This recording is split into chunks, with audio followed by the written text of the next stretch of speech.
Les amis, c'est un nouveau jeudi noir pour le football français puisqu'aucun de nos quatre clubs engagés en Ligue Europa n'a réussi à gagner ne serait-ce qu'un match. On va commencer par évoquer le match entre Lens et Fribourg et c'est vrai que Lens, pourtant reversé de la Ligue des Champions, pourtant à domicile, n'a pas réussi à s'imposer face à une équipe de Fribourg qui pointe à une triste septième place de la Bundesliga. Les Lensois n'ont pas réussi à fructifier et à matérialiser leur statut de favori et tout restera à jouer dans le match retour dans quelques semaines qui aura lieu en Allemagne. On va maintenant évoquer le match entre Benfica et Toulouse et malgré le fait que les Toulousains se soient inclinés, eh bien j'ai plutôt apprécié leur combativité, j'ai bien apprécié le fait qu'ils tiennent en échec Benfica qui est quand même un cadre portugais et on sait que les Français ont toujours du mal à battre les Portugais. J'ai été surpris par la prestation des Toulousains qui s'inclinent sur deux pénaltys. J'ai bien aimé le but de Michael Dessler qui a réussi à relancer les ardeurs toulousaines, mais je pense que sur le match retour, Toulouse peut clairement nous surprendre, qui ont déjà battu Liverpool à domicile cette saison, pourrait bien créer la surprise sur le match retour face à Benfica, même si Benfica est quand même beaucoup plus expérimenté et paré pour ce genre de compétition. On va maintenant évoquer le match entre Rennes et l'AC Milan, et Rennes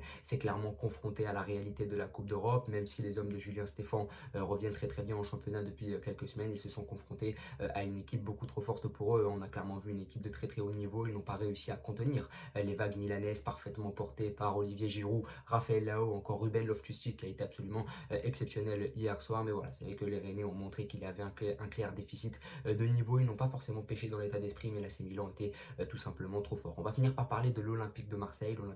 qui a mené à deux reprises, l'Olympique de Marseille qui a montré qu'il était capable d'inquiéter une équipe comme le Shakhtar Donetsk, qu'il était capable de marquer des buts, mais il a aussi montré qu'il pouvait avoir beaucoup de relâchement, notamment lorsque ces derniers ont réussi à mener. Eh bien à chaque fois le Shakhtar est directement revenu, donc j'ai été déçu par ce relâchement marseillais, puisque si les Marseillais ne s'imposent pas hier, c'est par pur relâchement. C'est vrai que s'ils avaient mis le sérieux qu'il faut mettre dans une Coupe d'Europe, ils auraient peut-être réussi à battre cette équipe du Shakhtar qui, encore une fois, a été très intéressante parce que c'est vrai que l'année dernière, les Ukrainiens avaient déjà éliminé le Stade Rennais, donc c'est vrai que les clubs ukrainiens ne nous réussissent pas en tant que Français, mais j'aurais aimé que l'Olympique de Marseille l'emporte hier puisqu'ils ont réussi à mener à deux reprises et quand tu marques le but du 2-1 à la dernière minute, tu ne t'attends pas à ce que le Shakhtar égalise. Si tu es une équipe solide mentalement, tu ne prends pas ce deuxième but, donc j'ai été globalement déçu par l'Olympique de Marseille. Donc comme je l'ai dit, c'est un nouveau jeudi noir et c'est évidemment inquiétant en vue des matchs retour.